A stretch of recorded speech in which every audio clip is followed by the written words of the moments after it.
Good afternoon বন্ধুরা, কেমন আছো? আশা করি সবাই ভালোই আছো, তার সাথে আমিও ভালো আছি। ভিডিওটা করছি কারণ আমার ছেলেকে আঁকাতে ভর্তি করে দিয়েছি। আগে একবার দিতে গিয়েছিলাম, বলেছিল 6+ না হলে নেবে না। এখন 6+, তার জন্য আঁকাতে ভর্তি করে দিয়েছি। একদিন ক্লাস করেও এসেছে। তারপরে স্যার লিখে দিয়েছিল এটা ওটা লাগবে, তার জন্য কিনে নিয়ে এসেছি। এটা হচ্ছে একটা বোর্ড, এত বড় একটা ড্রয়িং খাতা, তার সাথে একটা অঙ্ক খাতা, তার সাথে আর একটা ড্রয়িং বুক, তার সাথে হচ্ছে এই ক্যামেরার রংটা আরও দিয়েছে।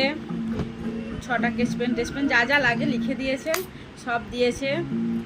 এবার আমাকে এগুলোকে গুছাতে হবে, কারণ আমার ছেলে এখন খেতে বসেছে, এরপর যাবে আঁকতে। চলো গুছিয়ে ব্যাগে ভরে দিই। টাটা, সবাই ভালো থাকবেন, সুস্থ থাকবেন।